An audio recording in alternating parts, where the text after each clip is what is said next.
وہ حضرت امیر معاویہ کے قریبی تھے. حضرت امیر معاویہ نے ان کو حکم بنا دیا. حضرت علی رضی اللہ تعالیٰ عنہ کی طرف سے حضرت ابو موسیٰ اشعری یہ نہایت سادہ دل تھے اور ہر ایک کے متعلق عفو درگزر کا معاملہ اپنے اندر رکھتے تھے. جیسے اپنے لیے سوچتے تھے ایسی دوسرے کے لیے بھی خیال رکھتے تھے.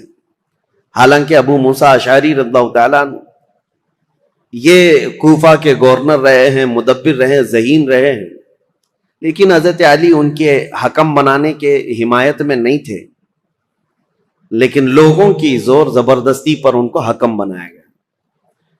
مسئلہ تاریخ کا ہے، اس لیے میں آپ کو بتا رہا ہوں. پھر اسی لیے میں تاریخ دہراتا ہوں کہ کوئی ڈھکوسلا بازی کرتے ہوئے تمہیں پھر گمراہ نہ کر دے.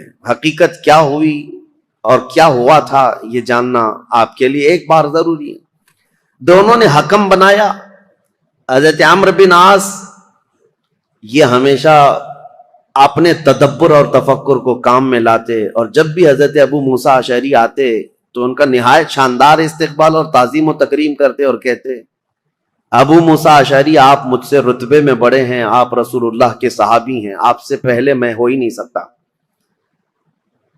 تو حضرت ابو موسیٰ اشعری پر یہ دباؤ ہمیشہ رہتا تھا، اور دونوں کو اب صلح نامے پر دستخط کروانی تھی یا جو بھی دونوں لوگ فیصلہ لیتے اس پر عمل کرنا تھا. دونوں جماعتوں کو دونوں نے وعدہ کر لیا تھا، دستخطیں ہو گئی تھی.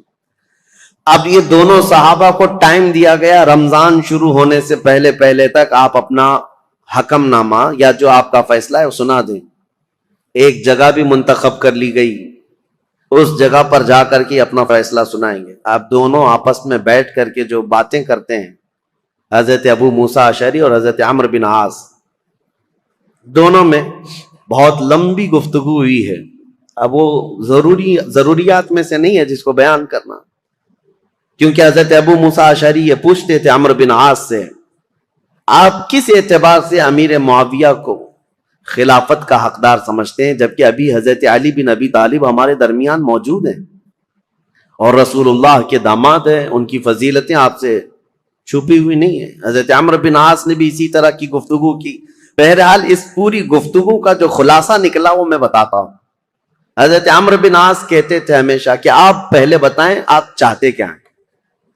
حضرت ابو موسیٰ اشعری نے کہا اب میں یہ چاہتا ہوں کہ مسلمانوں کو اس فتنہ انگیزی سے اور یہ روز روز کی جنگ سے نکالنے کے لیے یہ اعلان کر دوں کہ اب حضرت علی بھی خلیفہ نہیں ہے، امیر معاویہ بھی خلیفہ نہیں ہے. یہ معاملہ اب جیسے صدیق اکبر کے زمانے میں مسلمانوں کے حوالے تھا، وہ جس کو چاہیں خلیفہ منتخب کریں.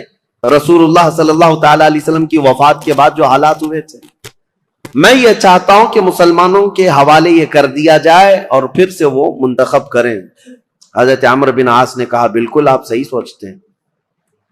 حضرت عمرو بن عاص بھی اسی خیال کے حامی رہے، لیکن بہرحال دونوں حکم تھے، دونوں صحابی تھے.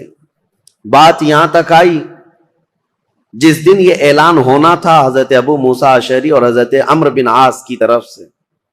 یہ تاریخ ہے میرے عزیزوں.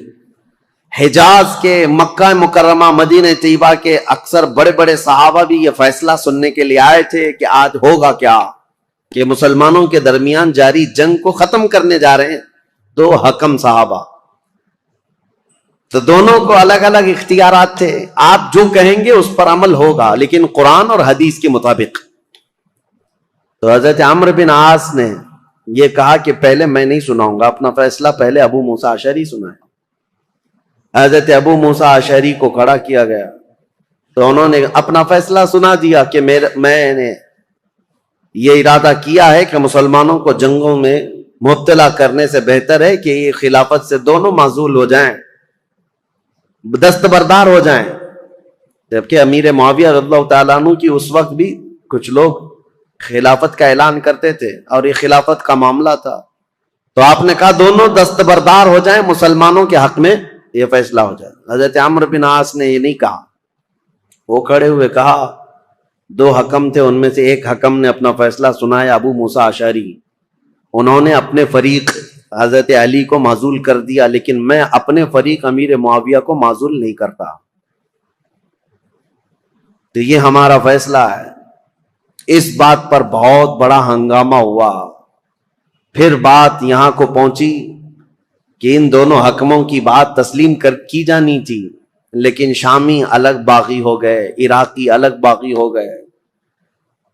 بہرحال یہ معاملہ اس وقت جا کر ٹھنڈا ہوا جب خود حضرت علی اور حضرت امیر معاویہ آمنے سامنے آ گئے، اور ان دونوں نے آپس میں بیٹھ کر کے پھر صلح نامہ لکھا۔ حضرت علی کرم اللہ وجہہ الکریم اپنی باقی ماندہ فوج کو لے کر عراق تشریف لائے، کوفہ، اور حضرت امیر معاویہ کو ملک شام بھیج دیا گیا۔ یہ معاملات جو ہوئے 37 ہجری میں، یعنی حضرت علی رضی اللہ تعالیٰ عنہ کی خلافت قائم ہو چکی تھی 35 ہجری میں، 37 ہجری میں یہ سب حالات ہوئے۔ پھر حضرت علی کرم اللہ وجہہ الکریم کوفہ تشریف لے گئے۔ 40 ہجری میں حضرت علی کا انتقال ہو گیا۔ کل یہاں تک کے حالات میں آپ کے سامنے بیان کر چکا تھا، چونکہ یہ جنگ صفین کے بارے میں کل مختصراً عرض کیا تھا، آج میں نے اس کو ڈیٹیل میں آپ کے سامنے رکھ دیا۔ دونوں جنگیں، اس میں مسلمانوں کا بڑا خسارہ ہوا ہے، جنگ جمل ہو کہ جنگ صفین ہو، دونوں جنگوں میں مسلمان شہید ہوئے۔ لیکن جانتے ہو ان جنگوں کے بارے میں تمہارا موقف کیا ہے، ہمارا موقف کیا ہے، شیعہ لوگوں کا موقف کیا ہے؟ یہ اپنی جگہ پر خود مولا علی کرم اللہ وجہہ الکریم کا موقف کیا ہے یہ ہم دیکھتے ہیں۔ جنگ صفین میں جو قتل ہو کر کے گرے ہوئی تھی لاشیں، جنگ کے بعد حضرت علی رضی اللہ تعالیٰ عنہ میدان سے گزرتے، یہ بھی حدیث موجود ہے، روایت موجود ہے، ابن عساکر کی روایت۔ حضرت علی رضی اللہ تعالیٰ عنہ میدان سے گزرتے تھے، اور جب اپنی فوج کے جو مقتول تھے، شہید تھے، ان کو دیکھتے اور کہتے یہ جنتی لوگ ہیں جو شہید ہو گئے۔ اور پھر ادھر کی جماعت کے جو لوگ قتل ہوئے تھے ان کی لاشوں کے پاس جاتے، حضرت علی کہتے یہ جو جتنے قتل ہوئے جنتی لوگ ہیں۔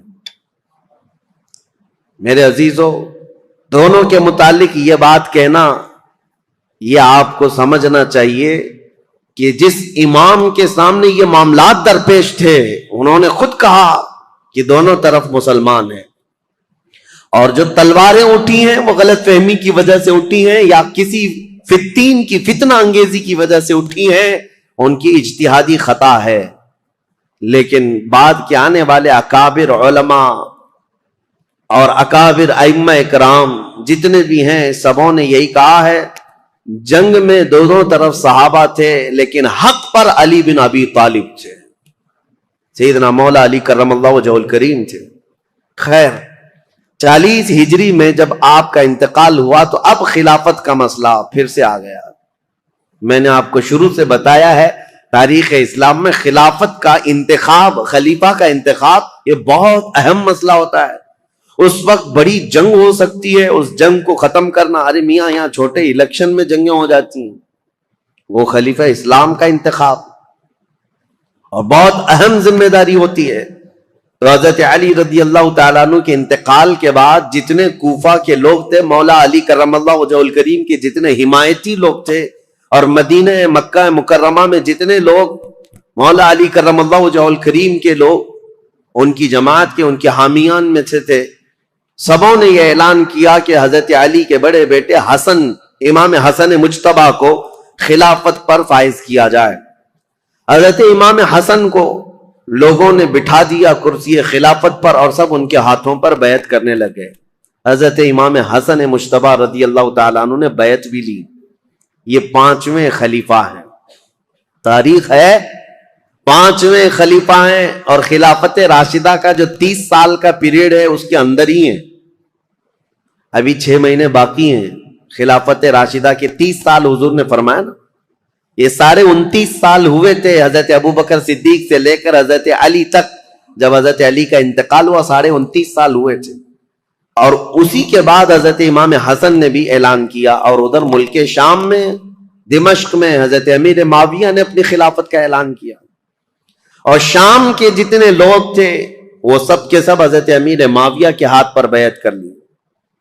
اب یہ خلافت کا تنازع، یعنی بیک وقت 2 خلیفہ کا اعلان، یہ سب سے پہلے خلافت راشدہ کے بعد ہوا۔ حضرت علی کے زمانے میں کبھی بھی حضرت امیر معاویہ نے اپنے خلیفہ ہونے کا اعلان نہیں کیا. یہ کہتے رہے کہ خلافت کے حقدار ہم بھی ہیں، لیکن خلیفہ ہونے کا عام اعلان کبھی نہیں کیا.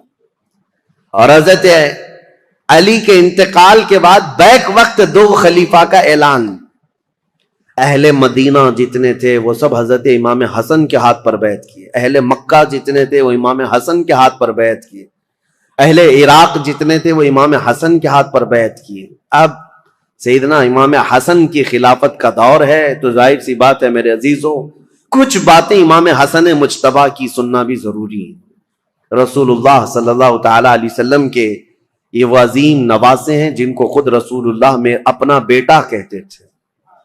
اور مدینے میں موجود صحابہ کہتے ہیں رسول کریم صلی اللہ تعالی علیہ وسلم سے سب سے زیادہ ملتی جلتی شکل اگر کسی کی تھی تو امام حسن مجتبیٰ کی تھی. ان کے چہرے پاک کو دیکھتے لوگ تو حضرت امام حسن مجتبیٰ رضی اللہ تعالیٰ عنہ کو، حضور کو یاد کرتے تھے. اور امام حسن کی فضیلت کیا تھی؟ یہ نبی پاک صلی اللہ تعالی علیہ وسلم کے وہ محبوبوں میں سے ہیں، دونوں شہزادے حسن و حسین رضی اللہ تعالیٰ عنہما. حضرت ابو ہریرہ رضی اللہ تعالیٰ عنہ ان حدیثوں کے راوی ہیں جنہوں نے مدینہ طیبہ میں خود اپنی آنکھوں سے دیکھا ہے حضور اکرم صلی اللہ تعالیٰ علیہ وسلم کس قدر ان دونوں شہزادوں سے پیار کرتے. یہاں تک کہ ایک مرتبہ امام حسن کو اور امام حسین کو، یا صرف امام حسن کو، کندھے پر سوار کر کے حضور مدینے میں چل رہے تھے. کسی صحابی نے دیکھ کر کے حضرت امام حسن کی طرف دیکھ کر کہا شہزادے کتنی اچھی سواری پایا ہے. کونین کا آقا و مولا سید الانبیاء جس کے دوش پر تو سواری کر رہا ہے. نبی پاک صلی اللہ تعالی علیہ وسلم نے اس صحابی سے فرمایا تم نے صرف سواری دیکھا، یہ بھی تو دیکھو سوار بھی کتنا اچھا ہے، سوار بھی کتنا اچھا ہے. نبی کریم صلی اللہ تعالی علیہ وسلم ان شہزادگان سے بے حد محبت کرتے تھے. یہاں تک ارشاد ہے حدیث میں ہما ریحانتی فی الجنہ ہما ریحانتی فی الدنیا. حضور صلی اللہ تعالی علیہ وسلم نے فرمایا کہ یہ دونوں شہزادے میرے لیے دنیا میں جنت کے 2 پھولوں کی طرح. اسی لیے حضور ان کی گردنوں کو سونگھتے تھے اور ان کے چہروں کو جب بوسہ لیتے تھے تو آپ ان کو سونگھا کرتے. صحابہ یہی کہتے کیا آپ ان بچوں کو سونگھتے ہیں؟ چومنے کا، بوسہ دینے کا رواج تو ہے، سونگھنے کا کیا ہے؟ نبی کریم صلی اللہ تعالی علیہ وسلم یہ فرماتے یہ جنت کے 2 حسین پھول ہیں.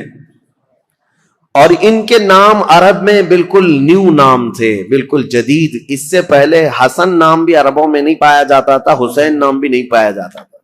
صحابہ کہتے ہیں اللہ تعالیٰ نے یہ دونوں نام بچائے رکھے، محفوظ رکھے، اور رسول اللہ کے نواسوں کے سب سے پہلے نام رکھے گئے حسن اور حسین. سیدنا امام حسن اور حسین ان کی فضیلتیں کیا بیان کی جائیں. اب چونکہ امام حسن کی خلافت کا دور ہے تو ان کے بچپن کے حالات، نبی کریم صلی اللہ تعالی علیہ وسلم کی آغوش تربیت میں انہوں نے پروان چڑھی پایا ہے. تو اس سے بہتر اور کیا چیز بیان کی جائے جن کو نبی کریم صلی اللہ تعالی علیہ وسلم نے اپنے ہاتھوں سے کھلایا ہو، اپنے ہاتھوں سے سلایا ہو، اپنے ہاتھوں سے پہنایا ہو، اور جب حضور نماز میں چلے جائیں تو یہ بچے حضور پر سوار ہو جائیں. اس قدر حسین اور خوش نما ماحول میں انہوں نے تربیت پائی ہے مدینہ طیبہ میں. نبی کریم صلی اللہ تعالی علیہ وسلم کی آغوش محبت میں پروان چڑھنے والے یہ جوانوں کی فضیلتیں بیان سے باہر ہیں. حضور نے فرمایا میرے یہ دونوں بچے جنتی جوانوں کے سردار ہیں. اور حضور اکرم صلی اللہ تعالی علیہ وسلم نے خاص امام حسن کے لیے جو ایک بات فرمائی، چونکہ خلافت امام حسن کی بات چل رہی ہے. ایک بار رسول پاک صلی اللہ علیہ وسلم خطبہ دے رہے تھے ممبر پر کھڑے تھے تو امام حسن ایک پاؤں کو پکڑے ہوئے تھے حضور صلی اللہ علیہ وسلم کی، حضور کے قدم مبارک کو پکڑے ہوئے تھے. جب حضور ممبر پر خطبہ دے رہے، نبی کریم صلی اللہ تعالی علیہ وسلم نے خطبہ دیتے دیتے لوگوں کو یہ ارشاد فرمایا لوگوں اس بچے کو پہچانو، ایک دور آئے گا میرا یہ بچہ سردار ہوگا اور میری امت کی 2 بڑی جماعتوں میں صلح کر آئے گا. حضور صلی اللہ تعالی علیہ وسلم کا فرمان کب؟ جب امام حسن کی عمر بہت چھوٹی سی تھی، بچپن میں رسول پاک صلی اللہ تعالی علیہ وسلم کا قدم پاک پکڑ کر بیٹھے ہوں خطبے کے دوران، اس وقت رسول اللہ نے یہ بشارت دی تھی کہ میرا یہ بیٹا سردار ہوگا اور 2 بڑی جماعتوں میں صلح کرائے گا۔ بہرحال فضیلتیں بیان سے باہر ہیں، آپ نہایت ہی متقی پرہیزگار، یہاں تک کہ صحابہ اور تابعین نے کہا ہے، امام حسن بصری اور دیگر تابعین سے یہ روایت ہے کہ امام حسن بصری سے زندگی بھر میں کسی نے سخت جملہ نہیں سنا۔ ایک ہی مرتبہ ان کا عمیر بن عثمان ان سے کچھ زمین کے معاملات کو لے کر کے مسئلہ ہوا، انہوں نے بہت انہیں سمجھایا۔ امام حسن کبھی بھی سخت جملہ نہیں کہتے تھے اور نہ ہی زندگی میں کبھی کسی نے ان سے گالیاں سنی، کبھی نہیں ہوا۔ حضرت امام حسن بہت بردبار کس کو کہتے ہیں؟ سب سے زیادہ برداشت کی طاقت رکھنے والا، امام حسن کے اندر یہ جذبہ تھا، کبھی کسی کے خلاف سخت جملہ استعمال نہیں کیا۔ عمیر بن عثمان سے جب یہ معاملہ ہوا تو لوگوں نے آ کر کے کہا کہ آپ کی ساری دلیلیں، ساری باتیں انہوں نے رد کر دی، وہ ماننے کو تیار نہیں۔ امام حسن نے کہا اس سے زیادہ میں کیا کر سکتا ہوں، اس کی ناک خاک آلود ہو جائے۔ بس یہ ایک جملہ فرمایا گیا، پوری زندگی میں ہم نے امام حسن سے سنا، اس کے علاوہ سخت جملہ کسی کے بارے میں کہتے ہوئے کبھی نہیں سنا۔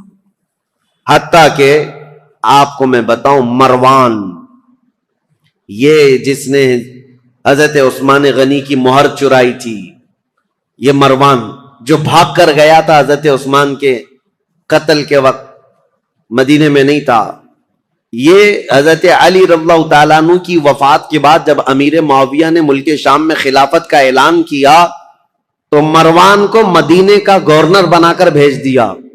یہ مروان سخت قسم کا آدمی تھا، اس کی پیدائش میں فرمایا تھا رسول کریم صلی اللہ تعالی علیہ وسلم نے، گرگٹ کا بچہ گرگٹ پیدا ہو گیا۔ یہ مروان بن حکم، یہ وہ شخص ہے، مدینے کا حاکم بنا تھا، یہ خطبہ دیتا تھا اور خطبے میں سخت جملے حضرت امام حسن کے بارے میں کہتا تھا، اور امام حسن بیٹھے ہوئے سنتے تھے، خطبے میں ان کے باپ کو گالیاں دیتا تھا اور حضرت امام حسن کو بولتا تھا۔ یہاں تک کہ ایک مرتبہ امام حسن ایک مجلس میں بیٹھے ہیں، اور بھی لوگ تھے، مروان بیٹھا ہوا ہے، اس نے تانا مارتے ہوئے یہ کہا کہ ایسا شخص ہے، میں اس کے باپ کے بارے میں کہتا ہوں تو یہ کہتا ہے میری ماں گھوڑی تھی، نعوذ باللہ من ذالک۔ سیدہ کائنات کی طرف بھی اس نے بد زبانی کی تھی۔ میں یہ بات صرف اس لیے کہہ رہا ہوں، اتنا سخت جملہ سامنے کہنے کے بعد امام حسن مجتبی رضی اللہ تعالیٰ عنہ اف تک نہ کہتے تھے، کھڑے ہو گئے۔ لوگوں نے کہا نواز رسول، جگر گوشے بطول حسن مجتبی کے متعلق ایسا کہتا ہے۔ حضرت امام حسن یہ کہتے کہ اے لوگوں، تم سب کے سامنے اللہ نے مجھے سورج کی طرح ظاہر رکھا ہے، میرے اندر کوئی ایسی چیز نہیں، اور جو کچھ مروان کہتا ہے اگر میں بدلے میں کچھ کہہ دوں تو اس کی بات کا بدلہ کم ہو جائے گا، اس کے لیے سب سے بہترین انتقام اللہ کی ذات ہے۔ یہ امام حسن کہتے تھے اس کے جملے اتنے بڑے ہیں کہ اگر میں بدلہ لے لوں تو یہ کم ہو جائے گا، اس کے لیے انتقام کم ہو جائے، اس لیے میں اللہ رب العزت کے سپرد کرتا ہوں۔ بردباری، برداشت کی طاقت امام حسن کے اندر اتنی زیادہ تھی۔ ان کو گالیاں دی گئی ہیں، ان کے خلاف برا بھلا ان کے مدینے میں کہا جاتا رہا۔ بہرحال امام حسن رضی اللہ تعالیٰ عنہ نے جیسے ہی خلافت کا اعلان کیا، حضرت امیر معاویہ نے بھی خلافت کا اعلان کیا تھا، تو انہوں نے پھر سے فوج کشی کا ارادہ کر لیا کہ ایک وقت 2 خلیفہ کا اعلان مسلمانوں میں انتشار پیدا کر دے گا۔ امیر معاویہ نے ملک شام کی جتنی فوج تھی وہ جمع کی اور کہا حسن بن ابی طالب سے کہہ دو، کیونکہ امیر معاویہ 22 سال سے گورنر تھے ملک شام کے اور خلافت کا اعلان کیا تھا، بہت سارے لوگوں نے وہاں ان کی بیعت کو مان بھی لیا تھا۔ اب حضرت امیر معاویہ رضی اللہ تعالیٰ عنہ اپنی خلافت کے متعلق سب سے بیعت بھی لے رہے تھے، تو امام حسن کے ساتھ جنگ ہونے والی تھی، جیسے جنگ جمل ہوئی، جنگ صفین ہوئی، اور حضرت امام حسن جانتے تھے کہ کتنے مسلمانوں کا قتل وہ 2 جنگوں میں ہوا، ایک جنگ میں 12,000 اور دوسری جنگ میں 70,000 قتل ہوئے تھے۔ اب یہ خلافت کے چکر میں تیسری جنگ ہو سکتی تھی۔ امام حسن مجتبی رضی اللہ تعالیٰ عنہ کوفہ والوں کو جمع کرتے ہیں اور پوچھتے ہیں تمہارا کیا خیال ہے؟ سارے جمع ہوئے، کہا علی بن ابی طالب کے بعد سب سے افضل جماعت میں آپ ہیں، اور خلافت کا حق صرف اہل بیت کو ہونا چاہیے۔ یہ ساری باتیں کوفہ والوں کی تھی۔ انہوں نے حضرت امام حسن سے کہا تو حضرت امام حسن نے کہا چلو میرے ساتھ، امیر معاویہ ملک شام سے نکلے ہوئے، ہم کسی جگہ آمنے سامنے ہونے والے ہیں۔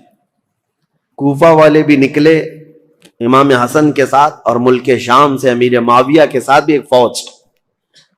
لیکن جس جگہ ان دونوں فوجوں کا آمنا سامنا ہوا، امام حسن جنگ کی نیت سے نہیں آئے تھے، سیدھے حضرت امیر معاویہ کے پاس گئے، کہا پچھلی جنگوں کے تلخ تجربے میرے سامنے ہیں، اس کے کڑوے نتیجے مجھے پتا ہیں، خون بہے گا ہمارے درمیان یا تمہارے درمیان، میں خلافت کا یہ کڑوا مزہ نہیں لینا چاہتا، لہذا میں تم سے کچھ شرائط پر صلح کرنا چاہتا ہوں۔ حضرت امیر معاویہ نے کہا بتائیے آپ۔ وہ حضور صلی اللہ تعالیٰ علیہ وسلم کے نواسے ہیں، حضرت علی کے بیٹے۔ امیر معاویہ ایسا نہیں ہے کہ ان کی بے حرمتی کرتے تھے یا توہین کرتے تھے، نہیں، عزت بھی کرتے تھے۔ خلافت کا معاملہ ہے تو حضرت امام حسن نے صلح نامہ لکھوایا، شرائط لکھوائے۔ اس میں پہلی یہ تھی کہ امیر معاویہ کے انتقال کے بعد خلافت پھر امام حسن کے پاس آ جائے گی۔ دوسری یہ تھی کہ جو علاقے مدینے کے، مکہ کے جو لوگ حضرت علی کرم اللہ تعالی وجہ الکریم کے حامی ہیں، ان سے کوئی سختی نہیں کی جائے گی، باز پرس نہیں کیا جائے گا، یا جو جنگوں میں تمہارے سامنے آ چکے تھے ان سے کوئی بدلہ نہیں لیا جائے گا، کیونکہ اب آپ خلیفہ بن رہے ہیں، آپ کے خلاف جو جنگیں ہوئی ہیں اس زمانے میں، اب ان کو پکڑ کر کے مارا جائے یا ان کو قید کیا جائے، یہ نہیں ہوگا۔ یہ سب شرطوں میں حضرت امام حسن نے لکھوایا اور کہا کہ اہل حجاز، مکہ مدینے والوں کا اور اہل بیت کا خاص خیال کیا جائے۔ حضرت امیر معاویہ نے ان تمام شرائط کو قبول کر لیا، سب منظور ہے۔ پھر ہر سال 1,00,000 دینار امام حسن مجتبی رضی اللہ تعالیٰ عنہ کو نظر کیے جانے پر یہ صلح منظور ہوئی۔ حضرت امیر معاویہ واپس چلے گئے اور امام حسن بھی اپنی فوج کو لے کر واپس آئے، اور کوفہ میں آپ نے منبر پر کھڑے ہو کر کے اعلان کیا کہ اے لوگو، میں اس خلافت سے دستبردار ہو گیا جس کے لیے مسلمانوں کا خون بہتا جا رہا ہے۔ میں نے معاویہ بن ابی سفیان کے حوالے اس خلافت کا ذمہ دے دیا ہے۔ یہ اعلان کرنے کے بعد اب پورے خطہ اسلام میں ایک ہی خلیفہ تھا، وہ امیر معاویہ کی ذات۔ امام حسن 6 مہینے تک خلیفہ رہے اور 6 مہینے کے بعد دستبردار ہو گئے۔ اس اعتبار سے خلفائے راشدین میں حضرت امام حسن کا بھی نام آتا ہے۔ وہ 6 مہینے جو بچے تھے وہ خلافت راشدہ کے، اس میں امام حسن نے خلافت کی۔ لیکن ظاہر سی بات ہے، کچھ لوگ چڑھاتے ہیں، کچھ لوگ اتارتے ہیں، یہ ہر زمانے میں رہتے ہیں۔ حضرت حسن کے بہت سارے لوگ مخالف ہو گئے کوفہ میں ہی، کہا ہم تو آپ کے لیے جان لٹانے والے تھے، ہم تو آپ کے لیے گردنیں لٹانے والے تھے، آپ نے تو جا کر اس سے صلح کر لی، ہم آپ کی صلح کو نہیں مانتے، آپ کو خلیفہ ہونا چاہیے تھا۔ زور زبردستی حضرت امام حسن نے کہا میں نے خلافت کے سارے دور دیکھے ہیں، صدیق اکبر سے لے کر میرے باپ علی بن ابی طالب تک جو معاملات ہوتے رہے، لیکن اب وہ زمانہ نہیں رہا جس میں اکابر صحابہ تھے، بدر میں شریک، احد میں شریک، فتح مکہ میں۔ وہ صحابہ کی تعداد کم ہو گئی ہے۔ اے لوگوں، اب خلافت نہیں، اب ملوکیت آ گئی، اب بادشاہت آ گئی ہے، اور میں نہیں چاہتا کہ یہ بادشاہت کا دھبا آل رسول کے دامن میں بھی آئے۔ یہ حضرت امام حسن کا اعلان تھا۔ وہ بادشاہت کا داغ نہیں لینا چاہتے تھے، کیونکہ دنیا بات کو یہ نہ کہے کہ رسول اللہ کے شہزادے خلافت راشدہ کے بعد پھر بادشاہ بن گئے۔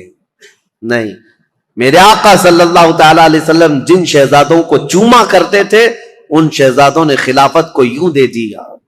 حضرت امیر معاویہ کے جانے کے بعد میرے عزیزو یہ ایک ایسی عظیم صلح تھی پورے اسلامی تاریخ میں جس نے ایک بہت بڑی جنگ کا ناکہ بند کر دیا تھا. ختم ہو گئی، جنگیں ختم ہو گئی. اب یہاں پر ان کی صلح کے بعد رسول مختار صلی اللہ تعالی علیہ وسلم کی وہ حدیث یاد کرو جب میرے آقا نے منبر پر کھڑے ہو کر کے امام حسن مجتبیٰ کے لیے کہا تھا میرا یہ بیٹا سردار ہوگا اور میری امت کی دو بڑی جماعتوں میں صلح کرائے گا. اس مخبر صادق صلی اللہ علیہ وسلم کے فرمان کو امام حسن نے سچ ثابت کر دکھایا. میرے عزیزو تخت پر بیٹھنا یہ کمال کی بات نہیں، نیچے چل کر کے بادشاہ بننا یہ بہت بڑے کمال کی بات ہے. امام حسن خلافت سے دستبردار تو ہو گئے لیکن لوگوں کے دلوں سے کبھی ان کی محبت کم نہیں ہوئی. لوگوں کے دلوں میں ان کے لیے احترام کا جذبہ بہت زیادہ تھا. آج بھی میرے عزیزو میں ایک حیرت کی بات ہے آپ کو بتاؤں، مدینہ طیبہ میں جانے کے بعد ان ظالم نجدیوں نے جنت البقیع کے جتنی قبریں تھی بلڈوزر سے سب کو منہدم کر دیا، صاف کر دیا. پہلے سب کی قبریں تھی، سیدہ کائنات فاطمۃ الزہرا کی، سیدنا امام حسن کی وہیں پر مدینہ طیبہ میں، اور امام باقر، امام زین العابدین یہ وہاں پر ہیں، اور کئی ازواج، ساری ازواج مطہرات حضور کی 2 بیویوں کو چھوڑ کر، اور حضور صلی اللہ تعالی علیہ وسلم کے کثیر صحابہ، عثمان ابن عفان، سب وہاں جنت البقیع میں سب کو بلڈوزر سے ختم کر دیا. لیکن آج بھی جاؤ مدینہ طیبہ، صبح شام حاضریاں تو ہوتی ہیں، دروازہ کھلتا ہے، ایک نہیں ہزاروں کی تعداد میں سارے مومنین جاتے ہیں، جنت البقیع جاتے ہیں، ڈھونڈتے رہتے ہیں آج بھی. اور قبریں نہ بھی ملے تو انہیں ان صحابہ کو اور ان اکابر کو یاد کر کے روتے ہیں اور دعائیں کرتے ہیں اور واپس آتے ہیں. میں پوچھنا چاہتا ہوں قبروں کو منہدم کر دینے کے بعد پورے کروڑوں مسلمانوں میں سے کسی کے بھی دل میں سیدہ فاطمۃ الزہرا کی عظمت کم ہوئی؟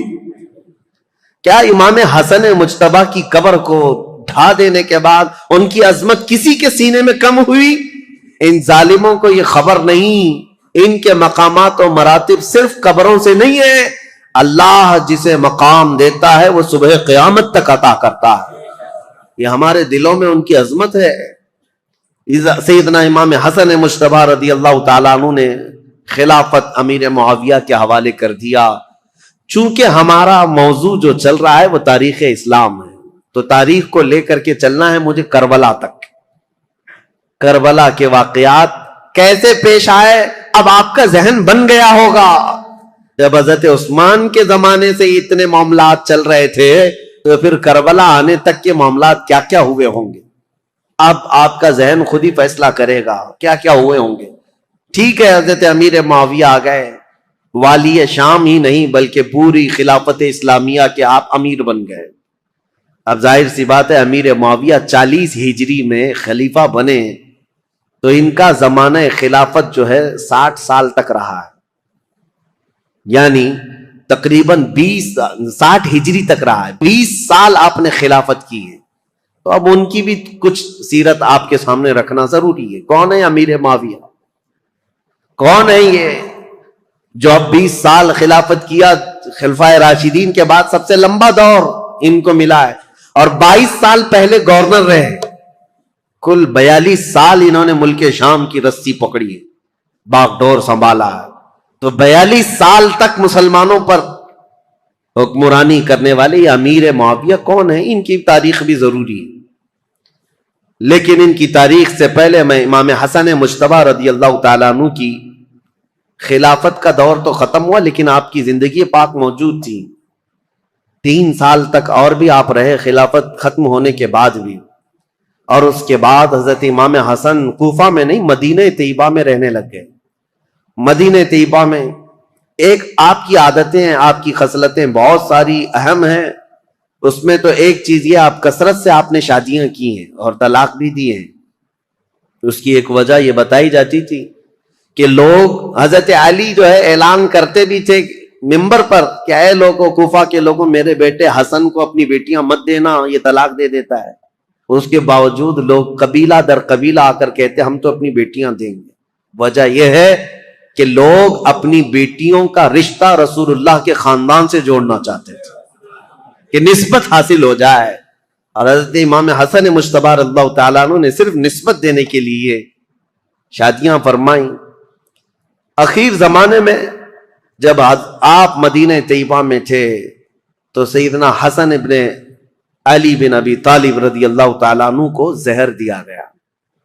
پہلے آپ کو دودھ میں کوئی زہر دیا گیا، اور یہ تاریخ میں آپ کو بتاؤں، جیسے ہی آپ کو زہر دیا گیا رات کو ایسا تڑپتے تھے پوری، اور آپ کو جب بے چینی ہوتی، بے قراری ہوتی تو حکیم کو نہیں بلاتے تھے، دوڑ کر کے روضہ رسول کے پاس آتے تھے.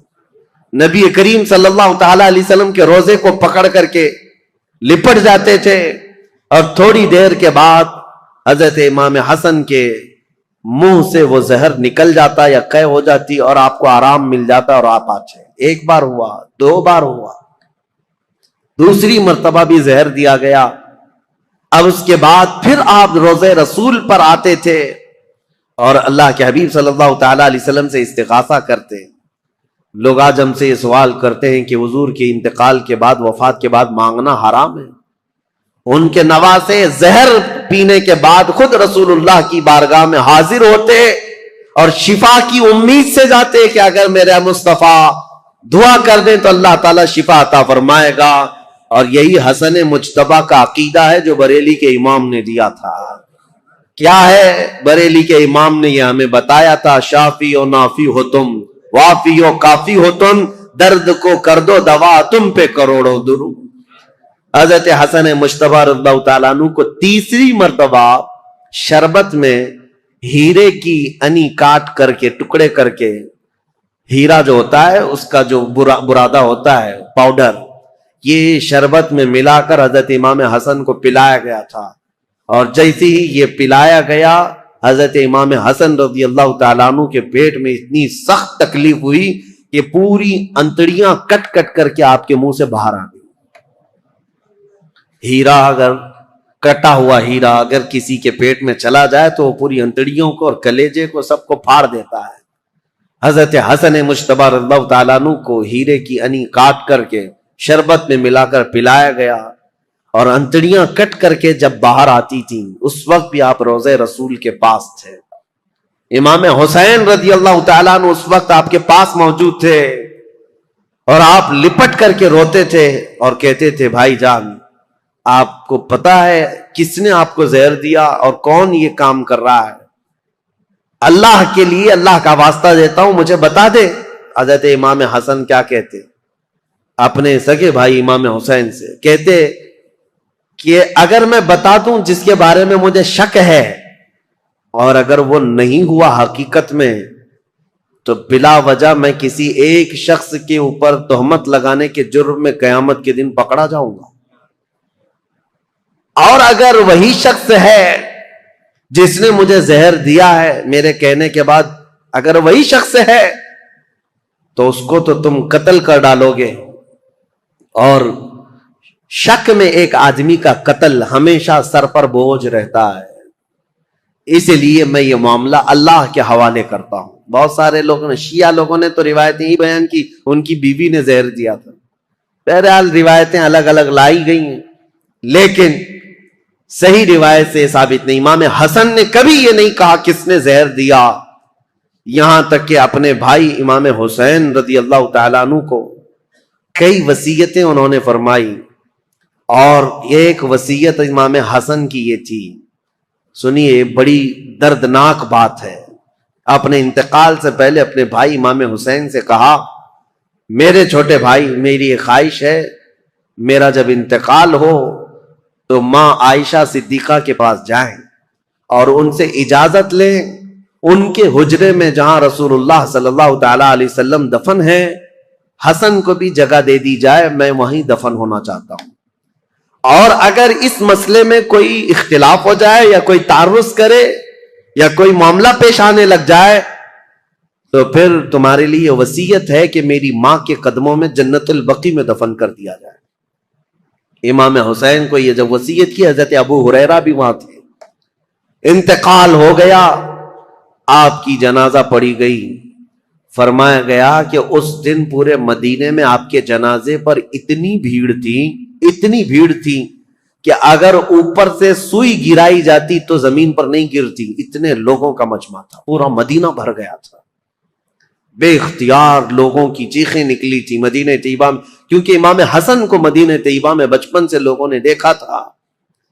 اب حضرت امام حسین سیدہ عائشہ صدیقہ کے گھر آئے، ام المومنین اس وقت باحیات تھیں، سیدہ عائشہ صدیقہ رضی اللہ تعالیٰ عنہا سے آ کر کے کہا کہ میرے بھائی کی یہ خواہش تھی کہ رسول اللہ صلی اللہ تعالیٰ علیہ وسلم کے حجرے میں دفن ہو جائیں۔ حضرت عائشہ صدیقہ نے اجازت دے دی، میری طرف سے اجازت ہے، جاؤ۔ رسول اللہ صلی اللہ علیہ وسلم ان سے بے حد پیار کرتے تھے، بہت محبت کرتے تھے، اگر وہ رسول اللہ کے پہلو میں رہیں گے تو یہ ان کا حق ہے۔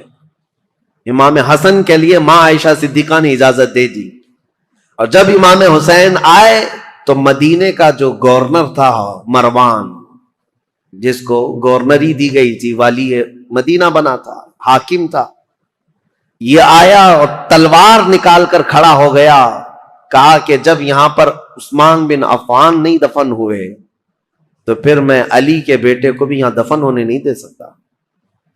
تلوار نکل گئے، حضرت امام حسین نے بھی تلوار نکالی تھی اس وقت کہ نہیں، طاقت کے زور پر ہی صحیح میرے بھائی حسن کا یہ حق ہے، وہ رسول اللہ کے قدموں میں دفن ہوں گے۔ لیکن جب یہ جنگ ہونے جیسی نوبت آئی تو حضرت امیر معاویہ، حضرت ابو ہریرہ رضی اللہ تعالیٰ عنہ جو کثرت سے رسول اللہ کی حدیثوں کے راوی ہیں، وہ اس وقت امام حسین کے پاس آئے اور کہا، پہلے تو انہوں نے مروان کو اتنی ڈانٹ لگائی اور کہا تو ظلم کی تلوار اپنے ہاتھ میں پکڑا ہے، تجھے پتا ہے کس کے متعلق یہ بات کی جا رہی ہے؟ رسول اللہ کے نواسے ہیں، جن کے گھر سے پوری دنیا میں شریعت نکلی ہے، جن کے گھر بے اجازت جبرائیل نہیں آتے تھے، تجھے پتا ہے۔ اور اس کے بعد جب وہ سر پھرا شخص مروان جنگ پر آمادہ تھا تو حضرت ابو ہریرہ نے امام حسین کو یہ سمجھایا، کہا کیا آپ کو اپنے بڑے بھائی کی یہ وصیت یاد نہیں؟ امام حسن نے یہ بھی وصیت کی تھی کہ اگر میرے جنازے پر اختلاف ہوا، کسی نے تعرض کیا تو زور زبردستی اور طاقت کا استعمال نہ کرنا، میری ماں کے قدموں میں جنت البقیع میں دفن کرنا۔ امام حسین کو جیسی انہوں نے یہ وصیت یاد دلائی، حضرت امام حسین پیچھے ہٹ گئے، اور پھر امام حسن کا جنازہ مبارکہ جنت البقیع میں لایا گیا، اور سیدہ فاطمہ الزہرا رضی اللہ تعالی عنہا کے قدموں میں حضرت امام حسن ہمیشہ کے لیے دفن ہو گئے۔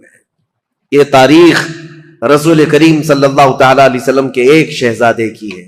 اب دور تھا امیر معاویہ کا، 40 ہجری کے بعد جو دور ہوا ہے، امیر معاویہ یہ ابو سفیان کے بیٹے ہیں۔ ابو سفیان یہ بھی صحابی ہیں، امیر معاویہ کی ماں ہندہ ہے۔ معاملہ ایسا ہے، لیکن ایک بات یاد رکھیں، یہ رسول اللہ کے صحابہ ہیں، کبھی بھی ان کے متعلق بدگمانی نہ پالنا۔ پہلے کے حالات بہت مختلف رہے ہیں، بہت الگ رہے ہیں۔ یہ ابو سفیان وہی ہیں جو جنگ بدر میں رسول اللہ کے مقابل میں آئے تھے، پورا مکہ لے کر کے، اور جنگ احد میں بھی حضور کے مقابل میں رہے، جنگ خندق میں بھی مقابل میں رہے، کئی جنگوں میں حضور صلی اللہ تعالی علیہ وسلم کے آمنے سامنے آئے۔ اس وقت امیر معاویہ بھی ان کے ساتھ ہی رہے، لیکن یہ پورا گھرانہ امیر معاویہ سے لے کر ابو سفیان اور ہندہ سارے لوگ جس دن مکہ فتح ہوا 7 ہجری، اس دن رسول اللہ صلی اللہ علیہ وسلم کے دامن سے وابستہ ہوئے، ایمان لائے۔ اس سے پہلے ایمان لائے ہوئے نہیں تھے، لیکن حضور کا یہ فرمان ہمیشہ یاد رکھنا، میرے آقا نے منبر پر کھڑے ہو کر کے اعلان فرمایا ہے، جو اسلام لاتا ہے، اسلام لانا اس سے پہلے کے سارے کاموں کو ختم کر دیتا ہے۔ کفر کیا، شرک کیا، گناہ کیا، جو کچھ بھی کیا تھا، لیکن اسلام لانے کے بعد پہلی والی چیزوں کا مواخذہ نہیں کیا جائے گا۔ اسلام ساری چیزوں کو مٹا دیتا ہے جو اسلام لاتا ہے، یہ فرمان ہمیشہ یاد رکھیں۔ تو صحابہ کو ان کے پرانے واقعات یاد دلا کر کے کبھی تان و تشنی کا نشانہ نہیں بنانا۔ بہت سارے ایسے چور آج آئے ہوئے ہیں سوشل میڈیا پہ، یہ خود ذلیل لوگ ہیں، جو ان صحابہ کی بات آتی ہے تو یہ کہتے ہیں کہ یہ لوگ تو دشمنان اسلام میں تھے، ڈر کر کے اسلام لائے تھے۔ مکہ جب فتح ہوا تو ان کے پاس کوئی چارہ ہی نہیں تھا، اس لیے اسلام لائے۔ ظالموں تمہیں کیا خبر کون کس لیے اسلام لایا؟ ایک بات میں آپ کو بتاؤں، حضرت اسامہ بن زید رسول اللہ صلی اللہ علیہ وسلم کے بہت چہیتے صحابی ہیں۔ حضرت زید بن حارثہ کے بیٹے اسامہ بن زید، یہ اکثر رسول اللہ کے گھر میں بے تکلف آیا جایا کرتے تھے۔ ایک جنگ میں رسول اللہ نے انہیں بھیجا تھا، کفار و مشرکین سے مقابلہ کرتے کرتے پہاڑیوں سے کچھ لوگ اتر رہے تھے، حضرت اسامہ کے ہاتھ ایک آدمی آ گیا اور حضرت اسامہ نے اس پر تلوار تان لی، سامنے والے نے پڑھا لا الہ الا اللہ محمد رسول اللہ، اس کے باوجود اسامہ بن زید نے اس کو قتل کر دیا۔ کہا ابھی میرے ہاتھ میں آیا ہے اور کلمہ پڑھ رہا ہے، تلوار اٹھایا ہوں یہ دیکھ کر کلمہ پڑھ رہا ہے۔ لیکن جو صحابہ تھے ان کو یہ بات بری لگی، حضور صلی اللہ تعالی علیہ وسلم کے پاس آئے اور اس مسئلے کو رکھا، کہا یا رسول اللہ صلی اللہ علیہ وسلم، آپ کا فرمان تو ہے کہ جب کوئی کلمہ طیبہ پڑھتا ہو تو اس کے خلاف تلوار نہیں اٹھا سکتے، لیکن اسامہ بن زید نے آج ایک ایسے شخص کو قتل کر دیا جو کلمہ پڑھ رہا تھا سامنے۔ اسامہ بن زید کو حضور نے بلایا، یہ صحیح حدیث پاک ہے، مسلم شریف میں بھی ہے۔ نبی کریم صلی اللہ تعالی علیہ وسلم نے پوچھا ہے اسامہ کیا تم نے ایسا کیا ہے؟ اسامہ بن زید نے کہا یا رسول اللہ وہ تو ڈر کے مارے کلمہ پڑھ رہا تھا، میں نے جب تلوار اٹھائی تب وہ کلمہ پڑھ رہا تھا۔ حضور اتنے جلال میں آئے اور کھڑے ہو گئے اور کہا اے اسامہ کیا تو نے اس کا دل چیر کر کے دیکھا تھا کہ وہ ڈر کر کے پڑھ رہا تھا کہ اللہ کے لیے پڑھ رہا تھا؟ زندگی بھر حضرت اسامہ بن زید کو اس بات کی شرمندگی تھی، قلق تھا، ملال تھا۔ یاد رکھو میرے عزیزوں، جب اتنی بات کے لیے رسول کریم صلی اللہ تعالی علیہ وسلم نے ڈانٹ لگائی تھی تو پھر آپ یہ جو سوشل میڈیا میں بھونکتے ہیں کہ امیر معاویہ، ابو سفیان، ہندا، یہ سب تو ڈر کر کے اسلام لائے تھے، فتح مکہ کے دن ان کے پاس کوئی چارہ نہیں تھا، تو کس کے بارے میں بتاؤ گے؟ اگر پرانے واقعات نکالو گے تو ابو جہل کے بیٹے اکرمہ رضی اللہ تعالیٰ عنہ یہ بھی ایمان لائے، صحابی ہیں، باپ ابو جہل ہے۔ اور اگر اسی طرح پرانے معاملات لاؤ گے تو خالد بن ولید کے بارے میں کیا کہو گے، جنہوں نے مسلمانوں کی جیتی ہوئی جنگ کا پانسا پلٹ دیا تھا احد کے میدان میں۔ جنگ احد جو ہو رہی تھی اس میں مسلمان غالب آ گئے تھے، کفار و مشرکین کے دانت کھٹے کر کے ان کو بھگا دیا تھا، لیکن خالد بن ولید نے 200 لشکریوں کو پیچھے سے لا کر کے ایسا حملہ کیا تھا صحابہ پر جب یہ ایمان لائے ہوئے نہیں تھے، اور ایسا حملہ کیا تھا کہ 70 مسلمان شہید ہوئے ہیں جنگ احد میں۔ وہ خالد بن ولید نے پوری جنگ کا پانسا پلٹ دیا تھا، تو کیا آپ بلیم ان پر کرو گے؟ ان کی وجہ سے امیر حمزہ شہید ہوئے تھے، ان کی وجہ سے مصعب بن عمیر شہید ہوئے تھے، ان کی وجہ سے عبداللہ بن جہش شہید ہوئے تھے، حضرت حنظلہ، یہ سب صحابہ جو شہید ہوئے جنگ احد میں۔ نہیں میرے عزیزوں، جو کچھ بھی ہوا ہے یہ حالات کے تقاضوں کے ساتھ بڑھتا گیا، لیکن جب کبھی کسی نے ایمان قبول کر لیا، جو کوئی اسلام سے وابستہ ہو گیا، اس کے پرانے حالات نہیں یاد دلائے جاتے، بلکہ ان کے لیے اتنا ہی کافی ہے کہ وہ ایمان کی حالت میں میرے رسول اللہ کا دیدار کر لیا ہے۔ یہ مقام قیامت تک اب کسی کو ملنے والا نہیں ہے۔ حضرت ابو سفیان رضی اللہ تعالیٰ عنہ یہ اگرچہ جنگوں میں حضور کے خلاف آتے رہے، لیکن فتح مکہ کے بعد جب اسلام لائے تو دل کے ساتھ، عقیدت کے ساتھ اور یقین کے ساتھ ایمان لائے ہوئے صحابہ میں سے، اور ان کے بیٹے حضرت امیر معاویہ۔